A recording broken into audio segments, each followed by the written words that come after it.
in front of you. And so we're going to ride with this. I guess we have to I'll have to just measure where that is. Cool. And so this is the Gwadzilla Podcast. Andrew, what's your last name? Timberg, Timberg. All right. So this is Gwadzilla Podcast, where I'm doing an oral history of DC bike messengers, past and present. And it's interesting, I invited Andrew onto the podcast because I know him through DC Alleycats, and I know that he's done well in New York City Alleycats, and I thought he was just messenger culture adjacent, but it turns out that, growing up in DC, Andrew has been doing messenger adjacent work. Being that he's only in his early 20s, there really is much less of a bike messenger industry. The city may only have 5 companies and 25 bike messengers, if that. I might be exaggerating. Messenger Express may be the only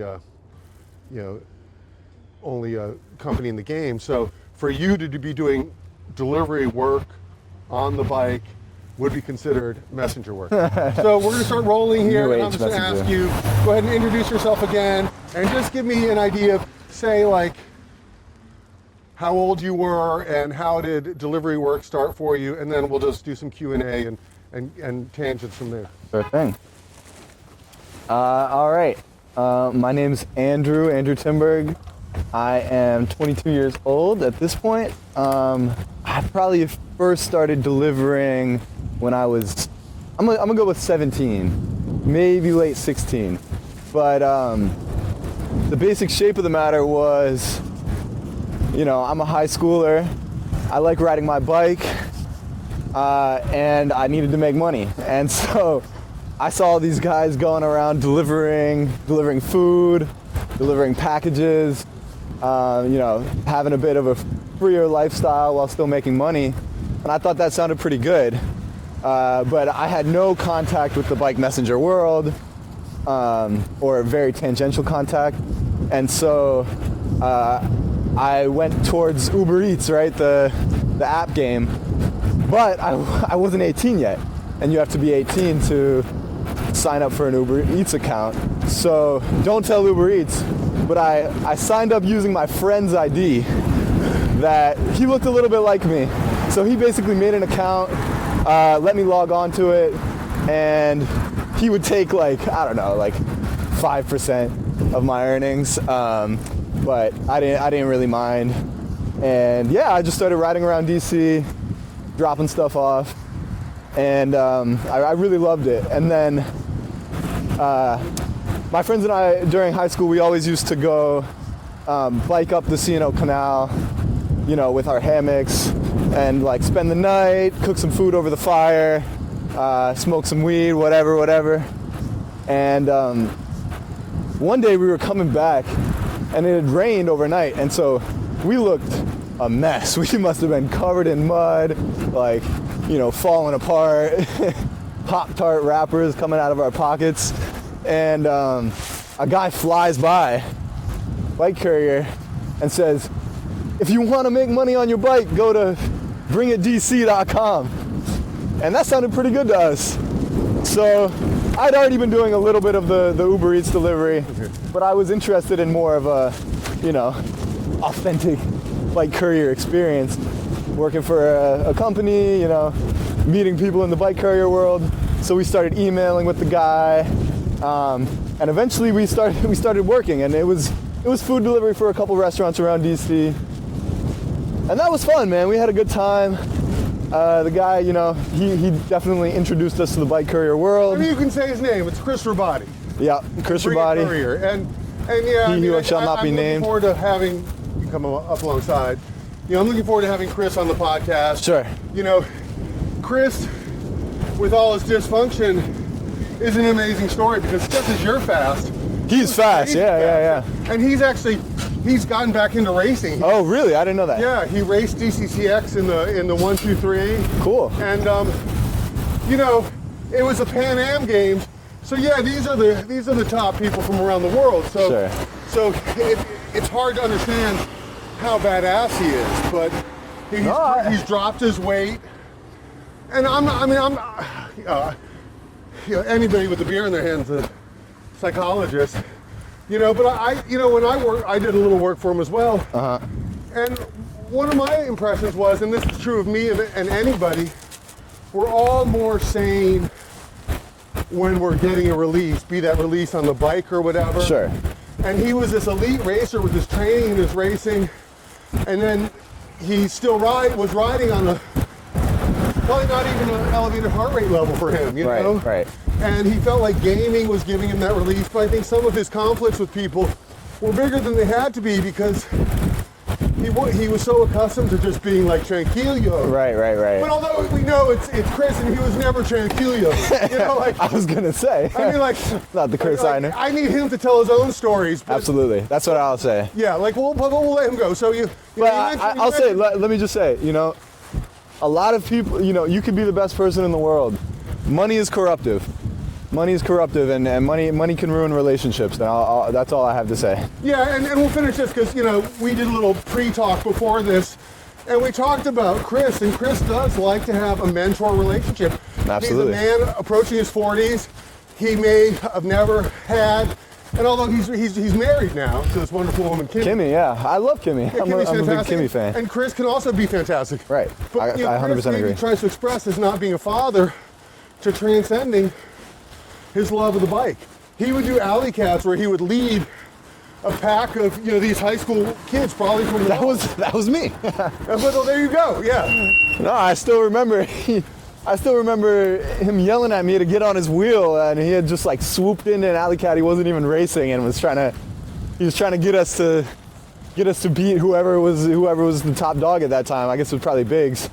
But I didn't even understand the concept of staying on his wheel. I was like, why would I bike that close to you? But now I've learned. No, but you know, it's a long, complicated history. But no, Chris absolutely was a mentor to me, and certainly introduced me to the bike courier world. And you know, I deeply appreciate him for that. No matter, you know, how things have evolved. And so we'll loop back. So you were saying in high school you had these friends, and you said you did these bike camping trips. Yeah. But you know, so you went to the School Without Walls, which I know had a fixed gear culture. Absolutely. So when did you go from the geared bike to the fixed gear? So I was on the School Without Walls baseball team, and there were a couple kids also from Capitol Hill. I'm from Capitol Hill. Will and Charlie, and they were great guys. You know, a couple years older than me. I looked up to them as like, you know, the cool older kids, and they rode fixed gears. And every once in a while we would all bike home from baseball practice together. And I just remember, because I was on like, you know, whatever hybrid bike, like stopping at stoplights, taking it easy. And they were like, why don't you come with us today? And it blew my mind a little bit, the way that they moved through the city. And today, that, you know, that's standard. But it was the first time that I had encountered someone leapfrogging across a red light when there were cars coming from both directions, and it was exciting, and you know, filled me with adrenaline. And at one point, I remember we were hanging out in a park or whatever. They were track standing. I didn't even understand what a track stand was, and I asked what the bikes were. They said these are fixed gear bikes. And I said, like, what's up? What's the deal? And I remember they said, you know, to ride fixed gear, you gotta have balls. And I was like, well, what do you mean? Is it dangerous? Is it scary? Whatever. They were like, to ride fixed gear, you gotta have balls. And so, without much more knowledge than that, I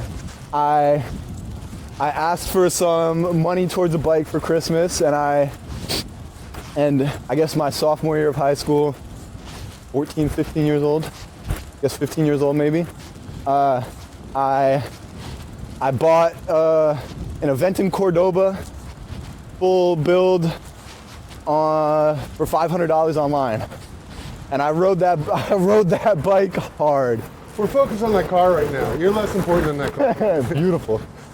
I rode that bike hard. You know, that I love that event with all my heart. By the time I was done with it, by the time I finally got a new frame, none of the parts were what had originally come with it. But man, they used to call me the Eventing Kid in New York. So we'll cross and go onto the sidewalk for a block. Cool. But yeah, so that was my first fixed gear. And then, you know, once you start to really feel it, it's hard to go back. You know, you see me on a geared bike today. It's all I have with me here in DC. But I'm a track biker first, you know. I ride fixed gear, and I have a love for gravel biking. But, you know, so you're fixed gear brakeless?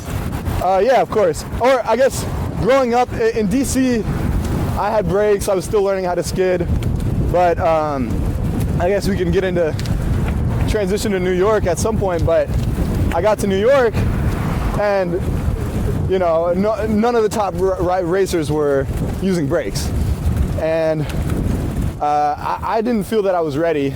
I was still, you know, getting my skids right. It was still, you know, I need sketchy. to be careful with the camera going through here. Cool.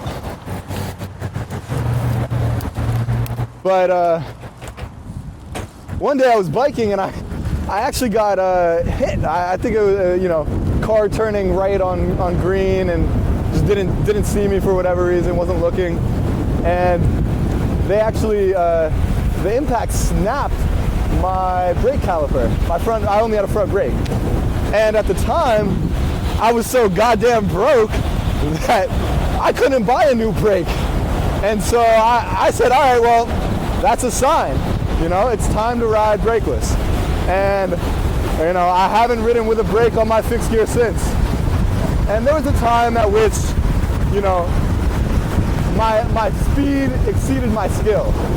That's the way one of my good friends put it in New York. There was a time where I would, I had all you know, I had speed, I moved fast, but I wasn't, you know. Yeah, just right alongside of me for a minute. We'll Sure. just change the view. You know, a little bit of a trial by fire type of deal. Let me just be like 6 inches ahead. Cool. A little bit of a trial by fire type of deal where, you know, I would there was a series of 3 or 4 Alleycats where I crashed twice in each Alleycat in New York because, you know, my speed exceeded my skill. And, you know, today I think they've evened out. I hope so. But yeah, that's how I, you know, got my first fixed gear and got started with brakeless. And so yeah, so you graduated from the schools at Walls in Washington D.C., Yep. which is kind of the Yep. hippie liberal high school, and Public school. public high Remember school. that, public school. Public high school, like on the GW campus. I mean, I'm sure it's evolved over the years. Yeah. And then you went to Columbia University in New York, which That's is right. impressive. Congratulations Thank to your you. parents for, you know, helping Yep. you to develop your brain. Yep, they did a good job, I hope. And so yeah, so yeah. while you were at Columbia, did you also do delivery work, or you just did the messenger? So this is a wider thing. I think my camera will be fine. Cool. Yeah, so you want me up alongside still? Yeah. So first couple of years at Columbia, I was on Uber Eats, and you know, the pandemic was over. There was an influx of e-bike couriers. It was not as lucrative as it had been during the glory days. But it gave you great knowledge of the city. Sure, absolutely. And so it was a casual thing. It was, you know, I'm doing Uber Eats one night to get, you know, money for a date and for weed. You know, that was the goal. But I actually the summer after my freshman year, I don't know, one of the summers, summer after my freshman year, I crashed on this bike going down a hill in upstate New York and fractured a vertebrae. So I couldn't ride for... Just let me be a little bit ahead of Gotcha. you. Camera angle. I couldn't ride for, I guess, 3-4 months. And when I came back, my Uber Eats had broken. You can't let me be in front of you because you know you're faster. I'm trying to keep 6 inches behind. Well, yeah, but if I go further, let me go. Okay. I'm not trying to like out. No, of course. Of course. But my Strava is gonna show that I beat you.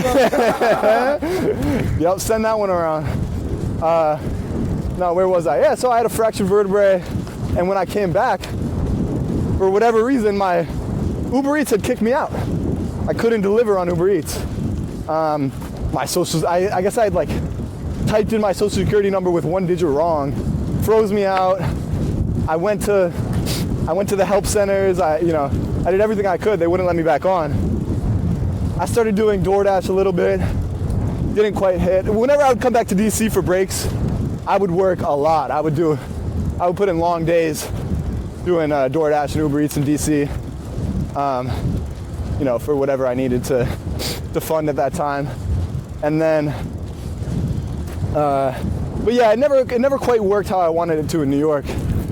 And I got a job doing I was teaching English to recent immigrants in Washington Heights through school. It was through work study. And my senior year, my work study ran out. I didn't know that until 2 weeks into my job. And I was broke. I was broke as shit. And so I had the realization that I couldn't get paid through the job that I was planning on doing. And so I literally called up every weed company. I looked at Weed Delivery NYC, and I called every single one and I said, "Are you looking for a bike courier?" And one guy, this guy, I guess I shouldn't say his name, but one guy gave me a shot. I was the only bike delivering with a whole bunch of cars, it was a whole bunch of cars and then me. I would meet him at the Exxon Mobil. I could just pick whatever shift I wanted, and he would just pass me, 5 to 10 packages. And at first he hadn't calibrated, how far a bike can go. But I didn't want to seem like I couldn't do it. So he had me going to Far Rockaway, Long Island. I was going far as hell to deliver these little packages of weed. But did the cost reflect that? Some messengers now can do a little work would do a Bethesda run. Sure. Because it would be 3 times the money. Yeah, once you got into Long Island, there was a bit of a boost. But Brooklyn and Queens are big, and that's where I delivered. I delivered in Brooklyn and Queens. And so I would be going to as far as you can in Brooklyn and Queens, and there's no bonus until you cross the city line. So, eventually he calibrated it, so I was delivering mostly in near Brooklyn. And at that time, once he got it calibrated, I was making money easily because it was just so much faster on a bike than a car. He'd give me, 8 orders within 3 miles, and I'd be done in, I guess, hour and a half, 2 hours. And it was funny because, I'm a busy guy. I was a busy guy at the time, especially. Had a lot of reading for school, had to make money, and I was training. So what I would do is I would get my readings for class. I would, I figured out how to get my phone to read them out loud in robot voice. And so I'd have it on my little JBL clip speaker. I'd have my readings playing. I'd be delivering weed, and I'd be putting in intervals. When I had a long, a long stretch, I'd put in intervals. I'd time it and everything. So I was triple tasking. So when you say you're training, and I see you have a gravel bike, and you say you ride the canal. Other than Alleycat, do you do gravel events or? Yeah, so I've done 2 gravel races. It's always kind of a bit of a white whale for me. It's always been my dream to race gravel. Things get in the way. That's why I built this bike. I can, it's kind of a story building this bike even. I can touch on that in a second, but I built this bike to race. And, early, I guess I figured it was easier than it was because, I'm up in New York. You got to get to Vermont, to a little town that the train doesn't go to. I was reaching out to gravel racing teams hey, can you sponsor my races? And they were like, who the fuck are you, So it kind of never came together until there was a race in Staten Island, actually. It was what is it called? The Thanksgiving something, turkey, oh man, whatever. Thanksgiving themed gravel race where you're just going in loops for 6 hours. And I did it with my friend Dane, incredible Alleycat racer in New York. We did switching off every lap. We were on a team, and so that was my first gravel race. It was a great time. I'd been waiting so long to do it, honestly. And How long was the lap? Do you think you lost time in the transfer? No, we were pretty quick with it. We had it down.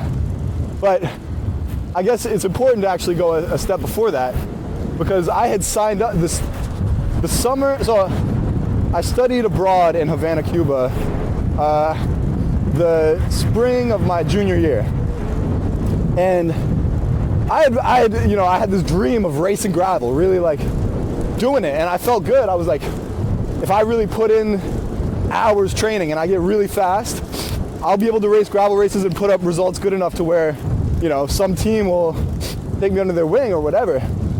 And so I had this foolish dream. I signed up for 5 gravel races over the course of like maybe 6 weeks, spread across like the west of the United States. First one was in like Badlands, and then there were like 2 in Lake Tahoe and 1 in like Nevada, 1 in Idaho. Just this absurd plan. Like I was trying to figure out how to like, expensive registration fees. I was trying to figure out how to get from one to the other. I was planning on like biking between them to a degree and like camping in my hammock and somehow still being competitive.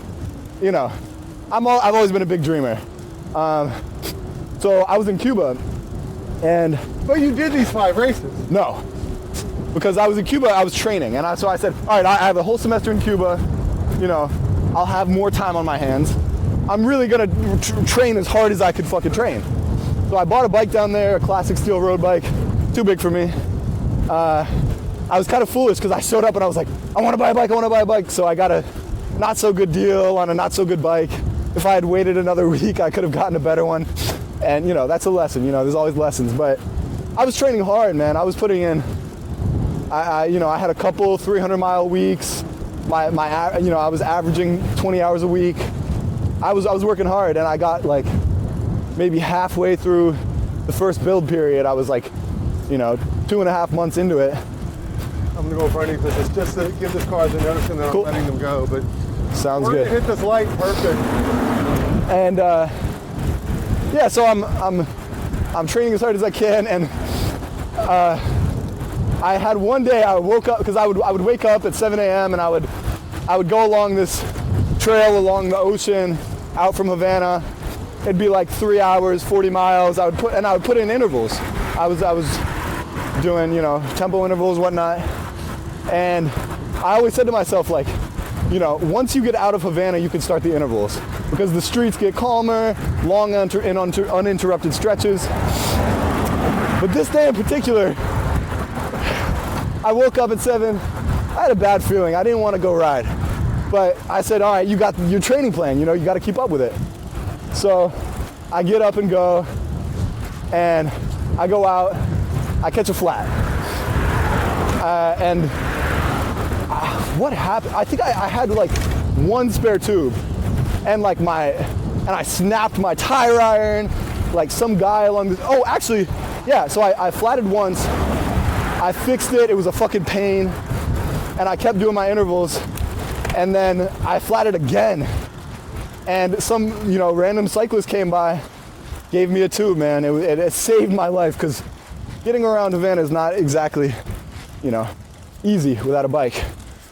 Saved my life, not life, but it was a boon, I normally ride with shit, but it amazed me the times that someone assisted and it just seemed out of character. Yep. Like maybe a racer tossing me a tube. Yep. No, I mean, listen, in that moment I was like, wow, bikers are good people, I'm gonna shorten this extension because I don't know how much that wiggle is. Cool. Yeah, but or do you want me to keep going, or? Yeah, keep talking. Yeah, so he is, and so like I got my shit fixed up. I had like 1 more interval to go, but I was running late for my class. And so I turned around early. I was like, all right, usually I don't do intervals once I'm inside the city. This is the exception. I'm running late. I got to get my intensity in. And so I'm running this interval, and I was doing it on my phone timer, like I don't have a bike computer, whatever. And my phone timer goes off, I finish my interval, I go out, I take out my phone to put it on or to turn it off, and I smash into the back of a cart, like a 3-wheel, like cargo, like motorbike type of deal. And I didn't think it was a huge deal at the time, other than the fact that it bent my front fork. I guess I didn't even realize that. I knew something was wrong, but over the coming days, I started to realize I couldn't ride with no hands, and the bike would like swerve, and more importantly, I was having a lot of back pain, lower back pain. And that's, lower back pain has plagued me throughout my life. It becomes an issue, it goes away, it becomes an issue. But basically, like, it wasn't getting better. And I blamed it on the fact that like my bike was kind of crooked now because I bent the front fork. But I think the impact actually had like, I don't know, shaken something the wrong way. And so back pain got really bad. I couldn't ride. I was like kind of bedridden for a while. And I realized I wasn't going to be able to do these races. Like just the exertion and the fitness required. I was like, I'm cooked. I don't even know if I can recover from this back injury in time. So I canceled all the races. But interestingly, for one of the races, you had to offer some kind of proof of injury in order to receive a refund. So I go to a clinic in Havana, and you know they got free healthcare. You know they've got free healthcare, and so I go to the clinic and I tell the doctor, I'm like, hey, listen, I've had this back injury. I basically just need a note that says I'm injured, right? Like, not a big deal. And he was like, all right, right this way. We'll get you an X-ray. I was like, I don't really need that. He was like, yeah, let's just get you an X-ray. So I get the X-ray, comes back an hour later or whatever, and he's like, so nothing's broken, but you know you have a birth defect, right? And I said, what? He said, look, these two vertebrae are fused together, two of my lower vertebrae. I looked at the X-ray, I was like, okay, it looks like something's maybe funky. I don't know. But did you tell him that you have a habit of rear-ending vehicles at high speed? That could compress some vertebrae. Yeah, but okay. He said it was a birth, like from birth. He knows. I was. Yeah, right. But that's the kind of thing that can, upset a back. But yeah. So I was like, I told myself, all right, when I get back to the United States, I'm gonna, follow up on this. I'm gonna get in another X-ray. I'm gonna get into physical therapy, etc. And I get back to the United States. I'd canceled my gravel racing for the summer. It was, it was really sad, but it needed to happen. And my back started feeling a little better. So to this day, I have not followed up. I may or may not have a birth defect in my back. I'm not doing physical therapy, and my back hurts sometimes, but... Well, everyone should stretch. I don't stretch enough. Yeah, stretching absolutely. And I got a bike fit. I got this bike fitted as an Alleycat prize. Actually, as a DFL prize. But, so it feels better these days, but still, it comes back. It's something that I have to manage. Yeah, especially when I'm putting in high volume. Cycling creates tight hamstrings, and tight hamstrings create a tight lower back. It's just... No, absolutely. Yeah, so I'm working through that. But yeah, so this is a very roundabout answer. But finally, last summer I had some time on my hands. I had just graduated. I was working at the Daily Rider bike shop down on H, and I decided to sign up for a race in West Virginia. Lost River Gravel. Okay. And it was like 90 miles, like 9,000 feet of elevation. And I was like, fuck it, why not? This is a hard first race, but I want to do it. And it was more serious than the Thanksgiving race I had done, which was kind of just for fun. So I was training, putting in time, and in August I did it. I did Lost River Gravel. I made the mistake of thinking that I could stick with the front. So I, smashed it up the first hill, which was long as hell. It never ended. And then I died. I, completely ran out of energy. Everybody was passing me. Embarrassing. And it was a 90-mile race. I was out of energy at mile 12. And I end up, I ran out of water. I missed the aid station, a whole fucking bullshit. But I saw a guy in the field, because this is rural West Virginia. I came across a guy in a field with a tractor, and I right by a barn. And I go and I'm like, do you have any water I could borrow, please? I'm in this race. He blesses me. He gives me 2 bottles of water and some bacon. And oh man, it saved me. It really, really saved me. And so I kind of started cruising again. And the thing about that race is it's a lot of climbing throughout, but at the end, right before the finish, biggest climb of my life. It must have been, I don't know, I can't even estimate. Very high, loose gravel all the way. And so I'm like, that hill killed me. It really, really killed me. It killed everybody. But the descent down to the bottom was beautiful. I ended up getting like 21st out of 42, so exactly 50th percentile. That was about where I had hoped to be. I mean, it's all very weird to just go off data points. I mean, chances are you could look at some of the athletes that were clustered around you, and these are real athletes. Absolutely. You know? No, that was the thing I realized. It's not like you got beaten by chumps. No. That is what I realized. I was like, okay, wow, there's really levels to this. Like, if I want to be at the front of gravel races, even local ones, I've got to be better. And I had trained hard for that race. I really did. But so not to get off you, but we just have to mention, because this is an oral history of DC Bike Messengers. Absolutely. And you know, you're talking about Lost River. In that area, there was a bike messenger, Jay Moglia. And he opened up a training camp. Cool. Raw Talent Ranch. Incredible. And yeah, and he was an amazing racer, an amazing coach. He's still around. I could use some coaching. Well, there we go. I mean, that's a tragedy. He died of a heart attack on a Rest train in peace. And let's stop here real quick. I just want to check my battery. Absolutely. I have a spare battery. I figure we could take a look at this guy real quick. Oh, yeah. But yeah, so Jay Moglia. Someone was telling me about him. I've heard that name. I can't get any read on it, but we haven't been out that long, so Okay. so we should be fine. Cool. Yeah, but so, yeah, the goal is really racing gravel. I want to do ultra endurance.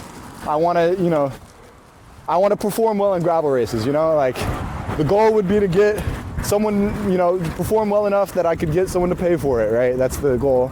And I'm very into bike packing. Like, my dream is to travel around and, bike pack around the world, Well, but for the time being, I'm focused on training for Monster Track. And then I would say one ear to chew on this and other people to look at. So, Austin Horse. Right. I mean, he's a New York City legend, and Yep. he's similar than you. He's a biker, not a cyclist. He rides all sorts of bikes. Yep. He's not locked into just a fixed gear. Absolutely. He rides mountain bikes and whatever. That's the goal. I'm not saying I really know him, but he clearly was able to market himself. Yep. And so also Corey Hillard. Right. Yeah. No. Yeah. So Corey, these are Corey two the Courier.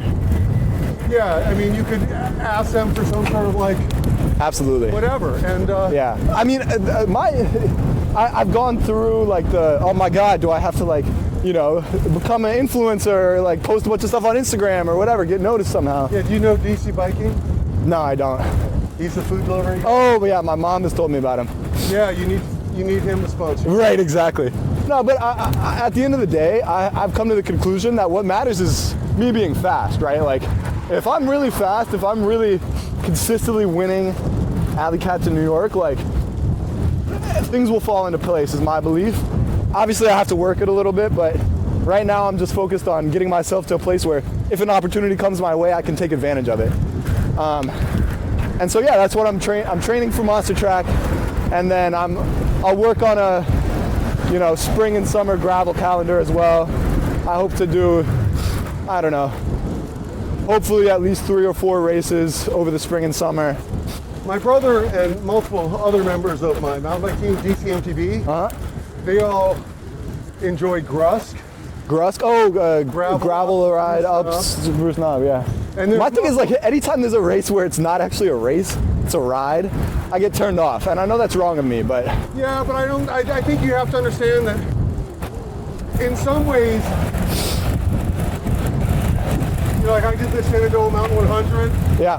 And it's a 100-mile off-road race. Right. But yeah, it's not really, if I'm going sub 11 hours, I feel great, but right. The top guys are going sub 8 hours. Yeah, but that's, my dream is to be those guys going sub 8 hours, and so it's Well, but what I'm saying is a lot of these, and it could be for insurance or whatever reasons, but, I would hear them call, Chris Scott would be calling it a lifestyle event. Right. Like, is it a race? It's a race for everybody. Everyone's got their Strava on. Yeah. Everybody cares about their time. But open start, but he would actually reward subcategories within. Sure. Like I had won Clydesdale a few times, and but we all knew that like the top guys on the top guys. Now you want to be that, but I'll never be that. Sure. But so another person to key into is Jeremiah Bishop. Right, I've seen that name. All of these are like vague, you know, I've seen the name. So he was on a training ride at the Raw Talent Ranch with someone who was the current bike messenger at that time, kind of reaching out for mentorship, trying to get his racing up to the next level. That was Chris Soda. Okay. And Chris Soda was he was a diabetic. I don't know, type 1, type 2, I don't know any of that stuff. But he was a diabetic. But after a ride, I think he was going no-handed and he just like crashed for no reason. Right. And had a major head injury. Oh man. They had to put him into a medically induced coma. Oh my God, it's and heartbreaking. he was in that vegetative state for months and months, and then he came out of the coma, a percentage of himself. Right. You know, wow. like what a tragedy. what's that? What a tragedy. Oh yeah, and then it gets even worse because he lives maybe 7 months or a year, I'm not sure, and then dies. Right. Oh man. But yeah.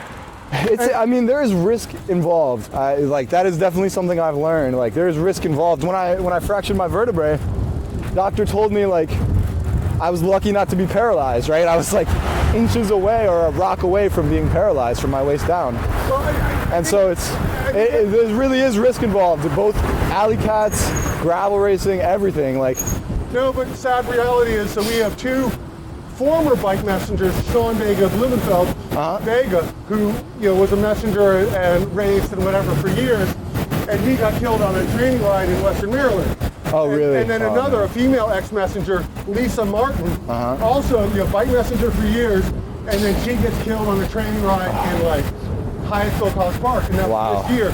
So the dangers, I mean. Everywhere. And it's not always these guys got killed like in something far tamer than the urban street. Right.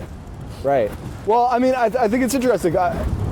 In my opinion, I'm always at the most danger when I'm not on high alert. When I'm in the city, when I'm riding fixed gear, I'm on high alert all the time.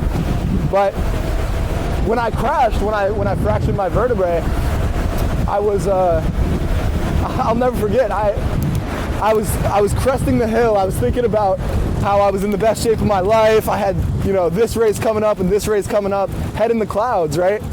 And I go down, crest the hill. I'm just thinking head in the clouds, and that's when I crashed. I wasn't paying attention. I wasn't living in the present moment. I was thinking about a couple weeks from now how great I was going to do in this race, and that was really a lesson for me. Like when you get too comfortable, that's where the danger sets in. You gotta live every day like, be where your feet are. Yeah, but when you're doing your races, I'm sure you're hitting a flow state where you're allowed. It's a weird thing. The hyper-focus also is a dangerous state.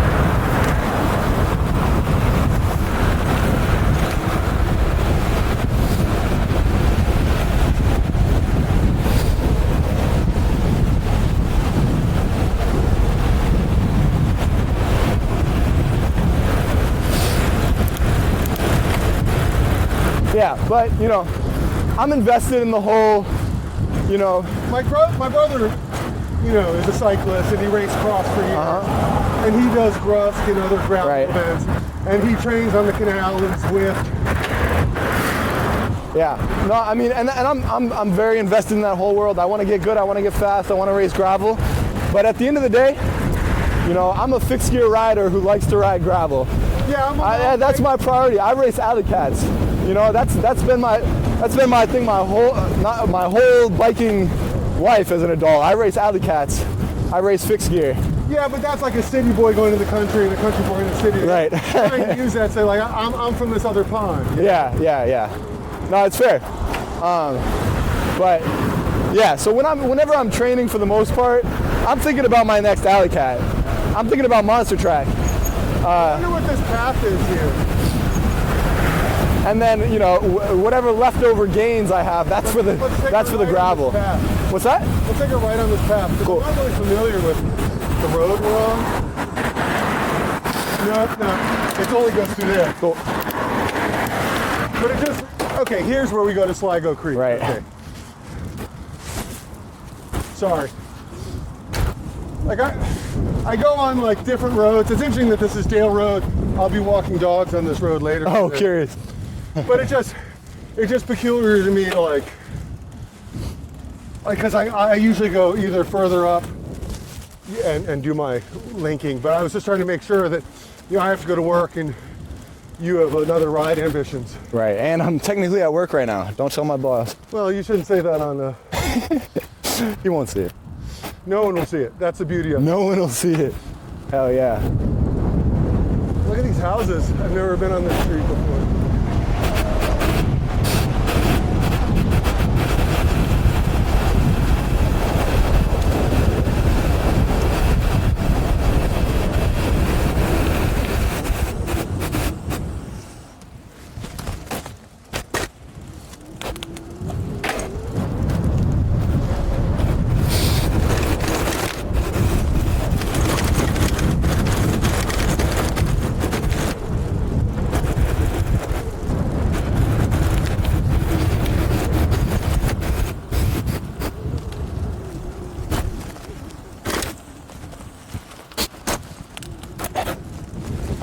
So I guess in 3 months now, March 28th is Monster Track. And despite having been in New York for, I guess, 5 years now, I've never once like raced Monster Track. For, you know, I've been out of town, I've been sick, I was injured. I tried to race it in 2022, or maybe 2023. So do you think you have a chance to win it? Listen, I'm of the belief that I go into every race thinking I'm going to win. Yeah, and you're not going to get top 5 if you're not going for number 1. I'm going, and that's the thing is, you have no chance of winning if you don't think you're going to win, right? And so I think I'm going to win. So there's a bunch of really fast people in New York. What's your strategy? Do you go in knowing that this guy has won the last 7 years? I'm going to chase this guy, or are you going to run it on your own? I'm of the belief that when I ride my best race, there's very few people who can beat me. When I mess up, when I follow someone else, when I don't know my own routing, when I'm, head in the clouds, yeah, I mean, I'm beatable. My mindset is I do my own routing. I ride by myself. If someone else happens to be on the same route, great. But I'm a solo Alleycatter. Always have been. Do you use phone or do you route in your head? I generally use phone because I'm the kind of person where, like, I don't have ADHD, but I make a lot of little mistakes. Like, I'll be just like not super thorough, and that's been true since, as long as I can remember. And so I always like to have the phone to double check my work. Coming to your house, I went to 315 Quackenbost Northeast instead of Northwest. And so I do both, even if I feel like I know where I'm going, I at least put the pin down. I'm not like once I know where I'm going, I don't need to like look for directions. But for routing purposes, I put it in the phone.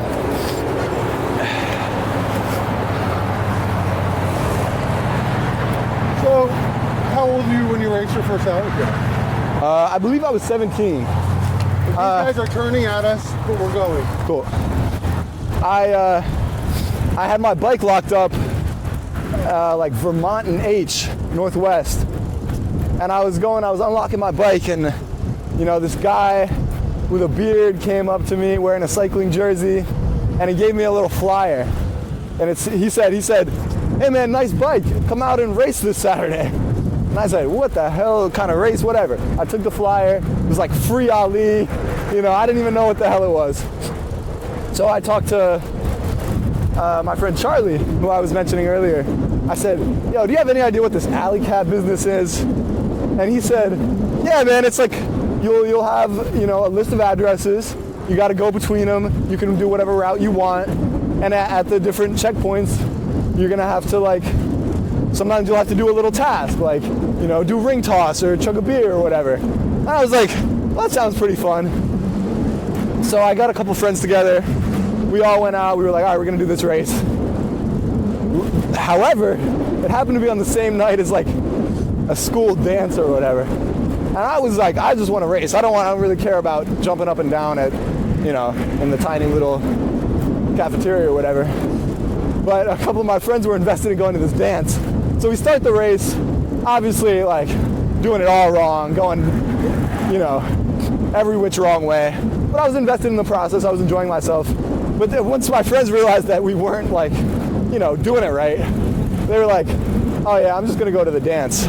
So they split off, went to the dance. I finished the race. You know, I don't even think I got my manifest tallied or whatever. But, you know, I started following the account. Oh, and the guy turned out to be Bruce. So thank you, real Bruce legend. First ever Alleycat. He handed me a flyer for. And, you know, the rest is history. But I started, you know. So Ali was a long-time bike messenger, and a lot of bike messengers, you know, when they form their own company, they may be on the ethic of I'm on the bike. But eventually, there's just not enough downtown work that he's in the car. Right. But he played bike polo, and he had and has handling skills like no other. Right. There's a moment, I have photos of longtime messenger Danny Kaye with Ali, and I had run into Ali down by the White House, and he was doing backward circles, and I talked to him, and I saw him do like 100 backward circles in that moment. Wow. And I went and made my drop and came back, and he was still going, you know. And at that time, like, you know, 30 was like the most I'd ever heard of. Yeah. And he was doing 100. And you could just see him in traffic, and it was like, that's wild. It was like a hockey skater, like, yup. you know, and, beautiful. You know, and like zipping, like instead of stopping, zipping from like 25 miles an hour to backward circles. Absolutely. With perfection, like knowing that like his circles would be 6 inches away from, you know, the edge of a cliff. That's incredible. Yeah, and so Ali, yeah, he, you know, a dynamic force, you know, on the bike. Yeah, I don't even think I ever met the guy, because I guess he was in jail when I raced the free Alleycat. And, you know, I never, you know, I came out to races for, you know, the year I had left in high school a little bit, but I never really got involved with the community so much. I knew a couple people, but yeah, it was more of like a fun little hobby than a real passion and practice of mine. And that stayed the case, you know, first couple years I was in New York actually. You know, I would go out to a race every once in a while, but it was remarkable because, you know, even not really knowing much, I was able to get a top 10 in DC, just, you know, for whatever reason. And I got to New York, and I remember the first race I did. 15 racers. Yeah, exactly. And I got to New York, and I think the first race I did in New York was like a track or die winter Alleycat, like 40 people out. I got like 27th place. I was like, what the hell? I didn't even know you could get 27th place. And yeah, so I would go out and race a little bit. I didn't really know anybody. I would like show up, sit quietly in the corner, and like do my race and go home. And after my injury, so I'm in like, you know, fall, I guess that's 2023, 2024. I'm in my back brace. I can't bike, but the whole time I was thinking, man, I could not wait to get back on the bike. You know, a lot of people, you know, they'll get scared off by an injury. It was the opposite for me. And so that spring, I got out of my back brace. I could ride again, and basically I decided to take it more seriously. So I went out to like, you know, 5-6 races that spring, and I started doing a little bit better. You know, I started getting, you know, top 5, top 10 finishes. And yeah, I'd say since then, since I got my back brakes off, that's kind of, you know, that's when I've really it's become a passion of mine and something that I really take seriously. So you recognize like the top guys, like, yo, what's up, Drew? These days, yes. These days, yes. Did they give you a nickname? No, I don't have a nickname. They used to call me a Venton Kid because, you know, I got my Venton. I thought it was a nice bike. I thought it was the top of the line, you know, fixed gear. It looked nice. But I came to find out that it was not so nice of a bike. And so, Rumble Through the Bronx, 2024, shit, I'm terrible with years, whatever. I had first, the summer after that spring where I had really first started racing, I was in New York, and so I was racing a lot. And Rumble Through the Bronx, they released the checkpoints ahead of time. And I said, okay, great, I can do that. So I go out and I do a pre-ride, and I'm feeling fast and whatever. And you have everything in your phone. Yeah, I had everything in my phone. I was ready to go. It eliminated one of the variables. And so I felt pretty good. But then I showed up and there were like, 50 racers or whatever. And Tony, I didn't even know Tony, but Tony was, the king of the Alleycat in New York. He was there. He had been gone for a while and he came back. And so like, I was like, oh man, I'm not gonna be able to win this race. So I get going, I get started. And I'm going as fast as I can. And we were on Bruckner Boulevard and there was like traffic cones in between. And I realized I was in the wrong lane. So I like hopped into the other lane, completely wiped out, like almost got ran over by a truck. My shoe fell off. I fell behind the group I was with. I was like, I'm cooked. Race over. But it's a long race. I believe I did 38 miles. And so I got my shoe back on, I got back on my route, and I just started going as hard as I could. And that race ends, so you go out, there's an island called City Island right by, right by the beach where it finishes. Why am I forgetting the name? But so you go out on the island, you get to a point, and then you come back, and that's the final sprint to the beach. And so I went out on the island, and as I'm going out, I see Roach, who's one of the fastest in New York, coming back. And I was like, oh shit, I might be in all right position. So I get to the end of the island, I start sprinting back, and then I start seeing like more of the best racers flying by me. I'm like, oh shit, I'm in really good position. I ended up getting second, and that was like, by far my best race at the time. And Tony, it was, I don't know, I guess routed wrong or something went wrong. He got 7th and he was upset. He was upset. And so he decided to brand me his arch nemesis, jokingly. We had never met previous to that. But he posted a picture of me on his story and he was like, a Venton kid just beat me in Rumble Through the Bronx. Like, this is my new arch nemesis. And so I was known as a Venton kid for a while. But eventually, thanks to Dario actually, I was able to upgrade to Tyrant Beastie, retired the Aventon. But yeah, I don't have a nickname other than Andrew. Which is interesting. Historically, I've been called my last name. Timberg has been my nickname.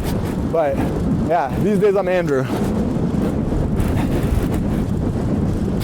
But yeah, I always feel like I have a shot when I race New York, DC. I always feel like I have a shot in an Alleycat. Yeah, I don't mean to be harsh, but I always kind of joke like the Alleycat races, like the top 5 now, it's kind of like a messenger B team. DC, you put Rabati in the mix, and then, this guy, Coach Michael Pierce comes right. And they it's like 15 minutes faster in an hour race. You're like, how do you get that much time? Like, and I'm not trying to bag on my people, because they're my people, but it's like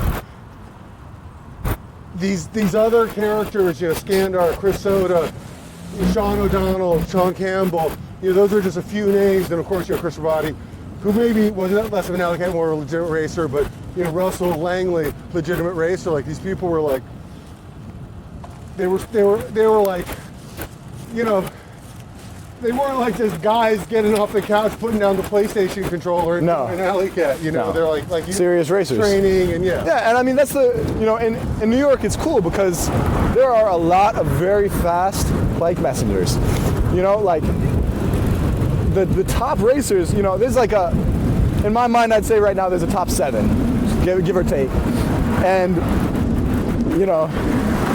6, if not 5, if not 6 of those top 7 are bike couriers, bike messengers who are just fast as hell. And so it's cool because it's not, roadies will come and they'll win like the roadie coated races or whatever. They'll win Race to the End of the World or like, you know, alley crits, that kind of shit. But in Alleycat, We'll take a right up here. you know, it's the bike messengers who win, which is cool to see. And it should be. And a lot of them race, you know, crits, they race gravel, they'll race, yeah, all that shit. Road.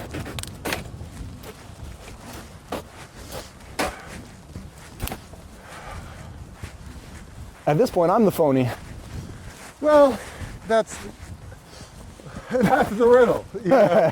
And that's part of the interview. And, you know, we talked about that beforehand, how the messenger culture for a long time was filled with gatekeepers. Right. And it's a fraternity, but it was a fraternity where people had to earn their stripes. Right. Like I said, one of the longest running messengers, Painted Nails, Jeff, 86, he said no one talked to him for 2 years. Yep. You know? Doesn't surprise me. No, and that, I mean, yeah, I don't know. I assume things are somewhat different now. But it took a long time, certainly in New York, but DC as well, for people to, you know, recognize me, talk to me, you know, take interest in me. And it happened, you know, I was delivering weed, I was delivering food. But it was also, and so that, you know, that had a kind of baseline, you know, minimum credibility. And then I started performing well in races, you know, started getting podiums in big races. And it was like, then it was, you know, people started to talk to me a little bit, made some friends. Yeah, I got to shout out Nemo. Nemo was the first one to believe in me, you know. Back in the days where I would pull up to Alleycats and talk to no one in New York, Nemo took an interest. He saw I was fast, and yeah, he really was the first person to believe in me, take me under his wing, and to this day, he's one of my favorite people in the bike worlds. But yeah, it's a process. It definitely felt a little gatekeepy, and I remember I would tell people, because I was in college at the time, I would tell people about racing Alleycats. You know, it's a great thing to tell a bunch of college students who have never, you know, done much that interesting. Sorry, that's not fair. But that's not fair. Nothing like this. But Yeah. To them, like, yeah, and they there was haven't seen an amazing race or something. Right. It's something on YouTube to them, right? Yeah. And I like, so this, like, And this is Columbia University. It's people from all over the country and all over right. the world. Absolutely. You know, and privilege. So absolutely, with privilege comes opportunity. Right. So yeah. They're not racing Alleycats. I think I was the only Alleycat racer I ever met at Columbia. Like, maybe the only ever.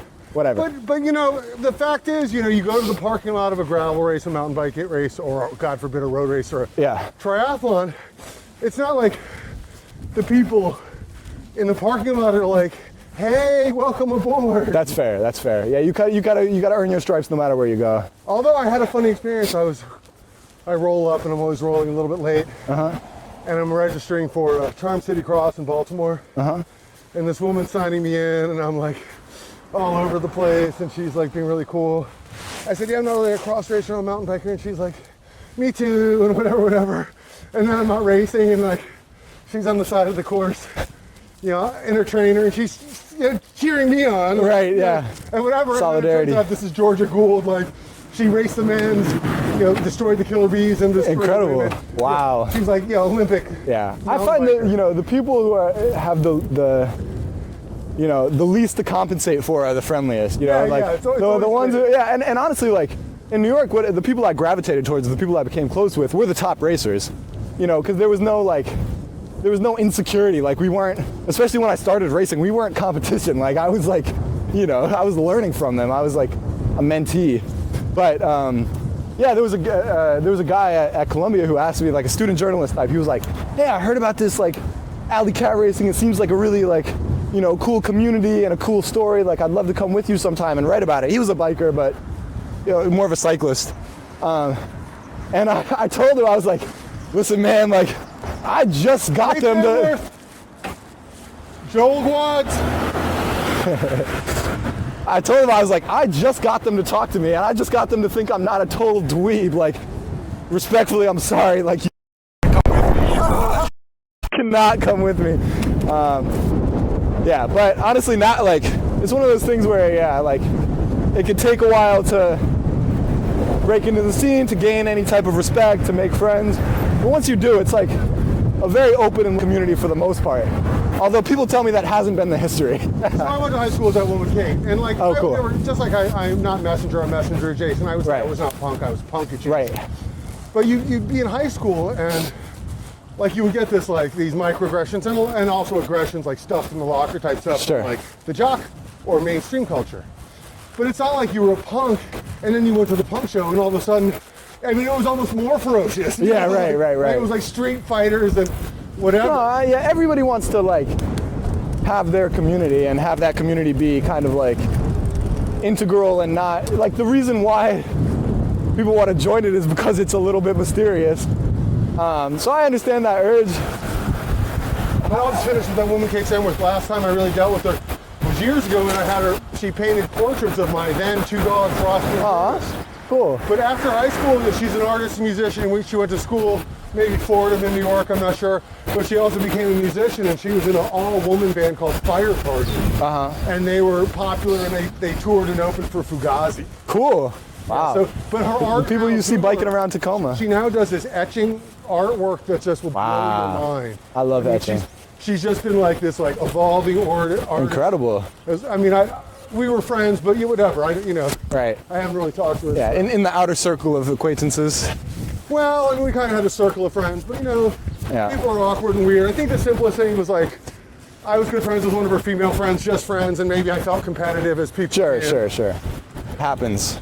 Relationships are complicated. Yeah, and people are, kids. It's hard growing up. It is hard growing up, certainly. What's up, Zoe? So Tacoma Park is a funny town. Yeah. Haven't spent a ton of time up here.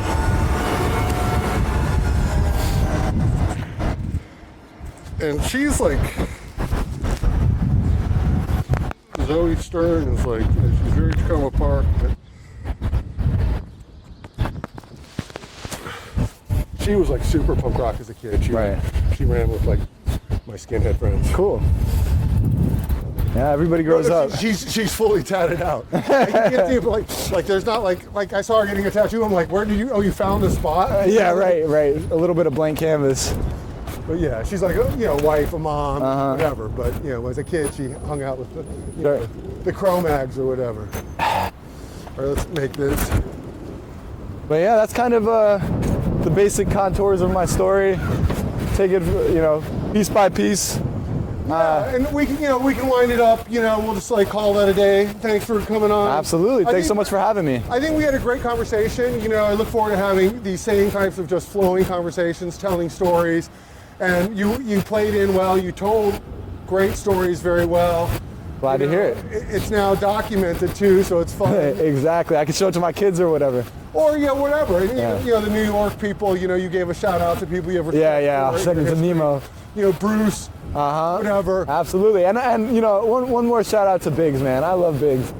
When I started racing in high school, started coming out to the Alleycats, he was always this mythical figure to me, like Biggs, the real courier guy with all the he's out there smoking weed and winning bike races.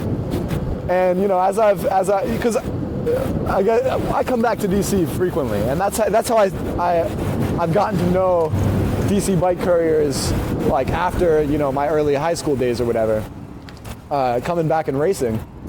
And it's been a pleasure getting to know Biggs, and he's always been just a very welcoming person. We've shared the podium many times at this point.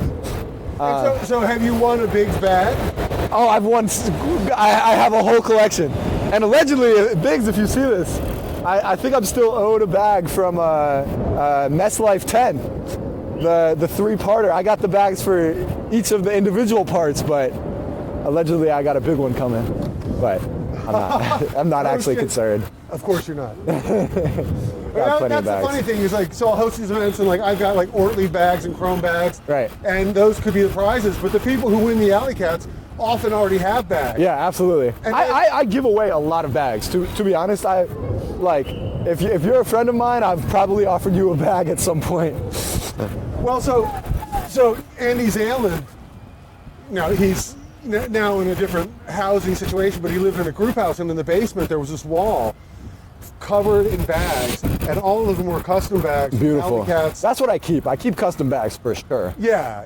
And Biggs makes great bags, to be honest. I was just in Costa Rica for a week with my family, and my day pack was a big sling I won in Mess Life, and it held up great, fits exactly what I need it to fit, looks awesome. Yeah, I'm the customs man. I love them, especially Biggs bags. Yeah, so I've interviewed Biggs a bunch of times. I rode the time trial with him. Hell yeah. And that was an interview. But I want to do an interview with him where I go with him at work, but then I want to go to his studio. Yeah. And absolutely. It's such a bummer. He's about to have a baby. Like, the studio is going to hit the back seat. Like, never. Right, yeah. I don't know if I'll see that bag, but I don't mind. Well, exactly. I mean, he's got bigger things to contend with. Yeah. Bigger than bags. And Biggs is an amazing person. And as a dad, I think that it's a treasure to get to be a dad. Absolutely. But I met Biggs' parents, and Biggs is who he is because his parents raised him in such a comfortable, nurturing environment. That's beautiful. There is no question about his life path being right or wrong. Whatever he chooses is right. Absolutely. And he's got a good head on his shoulders. Yeah, and I think that Biggs, I told Biggs, I said, you'll be a great dad, just be yourself. Absolutely. I 100% agree. No, honestly, I really love coming back to DC and racing and hanging out with bike people here. It's just a wonderful community, and it's like, everybody's friendly and welcoming once you make yourself a little bit known. And people ask questions and they have good conversations. People smoke weed, drink beer. It's a good time. I really always enjoy coming back and racing here. It's one of my greatest joys. And I do believe there'll be a day when I won't win a DC Alleycat.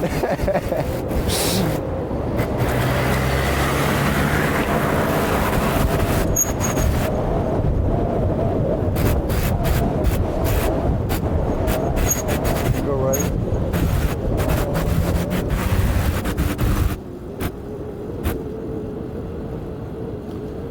Yeah, and so the thing with the podcast has already been a pretty decent length, A pretty decent length. Oh yeah, absolutely. And so the hope is that we get that the audio worked, and then I can just break my camera by kicking over.